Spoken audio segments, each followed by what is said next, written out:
দুজন নেতাৰ মাজত সংখ্যালঘু নেতাৰ মাজত বাক তৰ্কই সমগ্ৰ সামাজিক মাধ্যমত আজি তোলপাৰ লোৱাৰ চেষ্টা কৰিছে এজন বিধায়ক আৰু এজন সমাজকৰ্মী কি ক'ব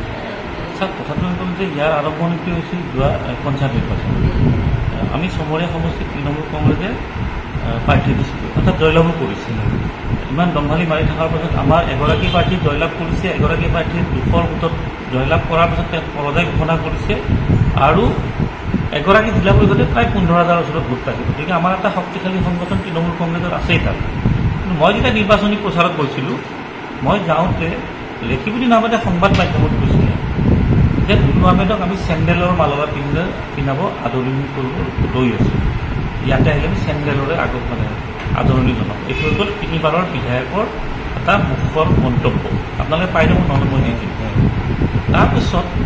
মই কোনো প্ৰতিক্ৰিয়া দিয়া নাই কাৰণ এটা বিহাৰৰ যুৱক এটাক মই এগৰাকী অসমৰ তিলনি তেওঁক মই প্ৰত্যুত্তৰ দিব নাযাওঁ বিধায়ক হ'ব পাৰে কালি মন্ত্ৰী হ'ব পাৰে সেইবিলাক বিষয় বেলেগ আৰু তেওঁ কি হয় কি নহয় সমগ্ৰ শদিয়াৰ বা ধুবুৰীলৈ কংগ্ৰেছ কৰ্মী নেতাসকলে জানে যে তেওঁ বিজেপিৰ এজেণ্ট হয় তেওঁ মুখ্যমন্ত্ৰী দালাল হয় গতিকে তেওঁৰ চিনাকিটো তেনেকুৱাই সেই গতিকে মই একো কোৱা নাই কিন্তু যোৱাকালি দেখিলোঁ গৌৰৱ গগৈ ডাঙৰীয়াই এটা খুব ভাল পদক্ষেপ লৈছে যে প্ৰয়াত ব্যক্তি তৰুণ গগৈক যিসকলে সমালোচনা কৰিছিলে আটাইতকৈ তাতকৈ বেছি মানে যোগ দিছিলে এই বিধায়ক দালাল বিভিন্ন নামতে যাক বিজেপি এজেণ্ট সকলোৱে কালি এখন 78জনীয়া পৰ্যবেক্ষকৰ তালিকা গৌৰৱ গগৈ ডাঙৰীয়াই ঘোষণা কৰিলে তাত কিন্তু বহুত বিধায়কৰ নাম আছে প্ৰায় 90% বিধায়কৰ নাম আছে কিন্তু লেখিবৰ নামটো কৰ্তন কৰোঁ মই সেইটোক লৈ এটা গৌৰৱ গগৈ ডাঙৰীয়াক মই এটা ধন্যবাদ দিছোঁ ধন্যবাদ দিয়া মানে এইটো নুবুজায় যে মই কংগ্ৰেছৰ সমৰ্থন কৰিছোঁ তেওঁক ধন্যবাদ দিছোঁ যে বিজেপিৰ এজেণ্টক যে আপুনি নামটো কৰ্তন কৰি এটা কংগ্ৰেছ কৰ্মীবিলাকক বাৰ্তা দিয়ে সেইটো কোৱাৰ পিছত তেওঁ আজি মোক ঠাট্টা কৰি কিনে যে মানে মোৰ নামটো ক'ব ভয় খায় বিহাৰৰ যুৱক এটা দুলু আহমেদৰ নাম লৈ গ'লে ধমকি দিয়া তেওঁ সাহস নাই সেইটো বিহাৰত কৰিব পাৰিব অসমত নোৱাৰে যে লুডু বেচেৰা বুলি ক'লে লুডু বেচেৰা বুলি ক'লেতো বুজাই বুজি পায় তেতিয়া মই তেওঁক ক'লোঁ যে মই এতিয়া একো নকওঁ নিৰ্বাচন 26ত আহি আছে নহয় তোমাৰ এই বান্দৰৰ কেঁকুৰৰ নিচিনা চলি আৰু তোমাৰ ভৰিখন কেনে ভাঙিব লাগে সেই ব্যৱস্থা 26ত কৰিব আৰু এইটো এইকাৰণে কৈছোঁ 2021 নিৰ্বাচনত যেতিয়া আপুনি চাব গোটেই 6 গাঁও সমষ্টি আছিল তাত চমৰীয়া নাছিল মাৰপিট গাড়ী ভাঙা ডেগাৰ দি কাটা বন্দুক উলিওৱা ফায়াৰিং হোৱা